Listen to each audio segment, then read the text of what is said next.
Generasiku seharusnya malu kalau membandingkan dengan generasimu, Bu. Pada usia 21 tahun, generasimu telah menghasilkan sebuah karya budaya yang agung. Bahkan guru spiritualku mengatakan, sebuah deklarasi, adanya sebuah tanah air yang berbahasa satu dan berbangsa satu, yang mencerminkan jiwa Bhinneka Tunggal Ika sebagai warisan leluhur. Sumpah yang kalian ucapkan ini selain menjadi pengikat, tapi juga menjadi cita-cita untuk mewujudkan negara Republik Indonesia. Sumpah kalian, Bung, telah engkau wujudkan dengan kerja keras dan berdarah-darah. Sumpah Pemuda pada dasarnya adalah orasi semi proklamasi bahwa sebenarnya Indonesia sudah ada. Dan ternyata terbukti benar bahwa 6 tahun kemudian terbukti yang membuat saya mengerti tindakanmu, pikiranmu, bahwa pada tahun 1922, pada saat Bung berusia 21 tahun di Bandung, kamu yang masih muda itu telah mewakili negara secara hukum, dan adanya Stadblad itu menjadi bukti bahwa terbentuknya sistem pemerintahan hukum. Di situ sudah ada strata sosial. Adanya bangsa Tionghoa, bangsa Eropa, bangsa pribumi, atau Irlander. Padahal pada waktu itu, bentuk pemerintahan kita masih kerajaan. Walaupun sejak abad 18, dimulai dari perjanjian Sultan Agung sampai masa Mangkunegara.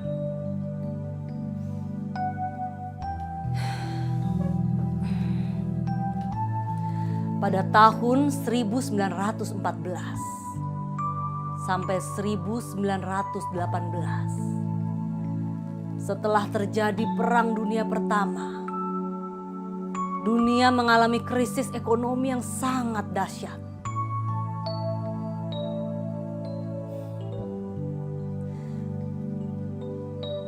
Jawa melahirkan klausul mas, yakni keputusan raja untuk mengamankan uang kerajaan.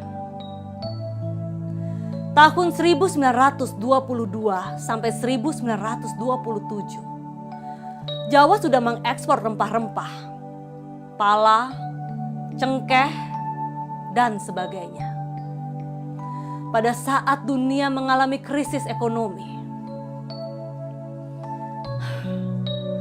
ketika dunia mengalami krisis, raja melihat itu untuk menangani dampak dari krisis dunia.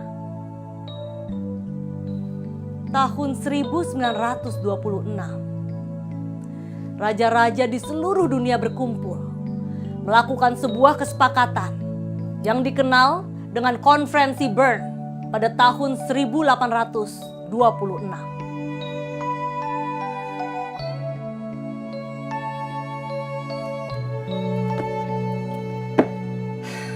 Hebatnya kamu, Bu. Kamu sudah bisa memprediksi bahwa peraturan hukum kelak akan menjadi fondasi hukum di Indonesia mendatang.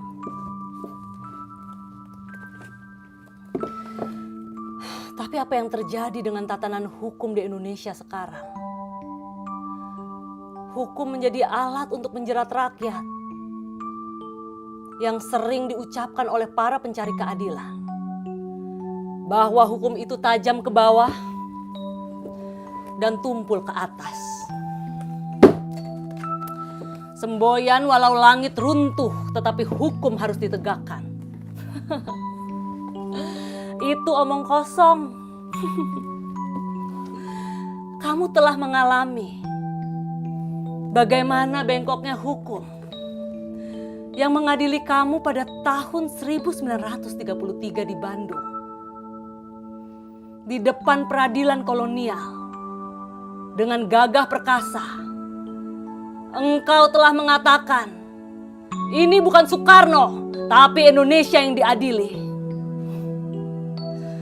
Kehebatanmu, Bung, setara dengan patih Gajah Mada.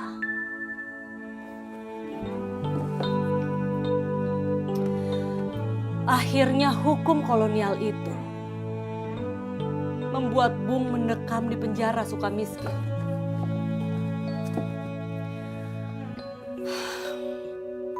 Walaupun mereka berhasil memenjarakan fisikmu,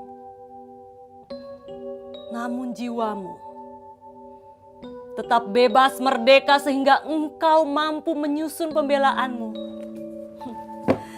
Dan akhirnya dikenal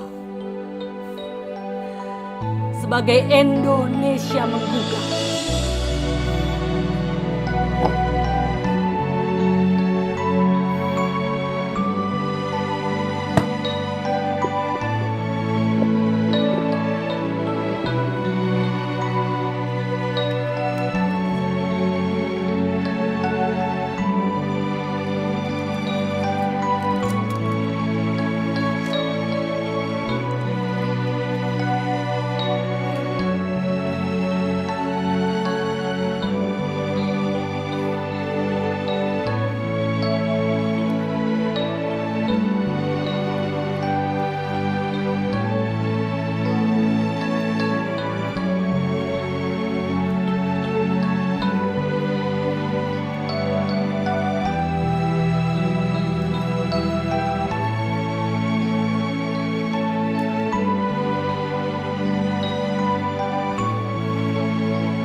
Office of the Java Band.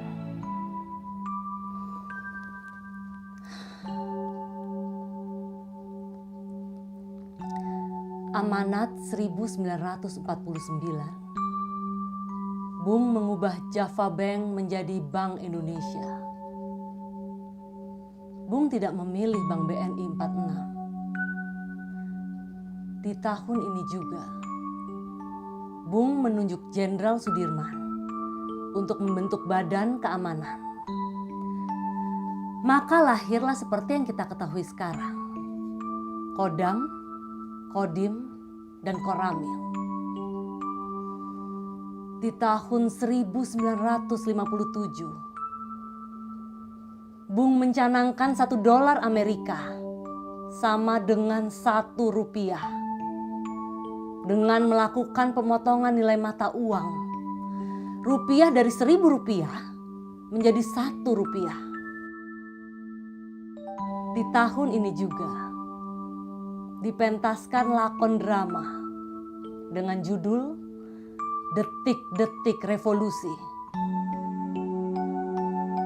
Tahun 1959, Bung mengeluarkan dekret presiden yang menyatakan Indonesia kembali kepada Undang-Undang Dasar 1945. Dengan demikian, Bung telah menyelesaikan persoalan-persoalan yang muncul akibat perbedaan-perbedaan pandangan tentang sistem kenegaraan kita dengan mengembalikannya kepada cita-cita yang awal, yaitu negara Kesatuan Republik Indonesia.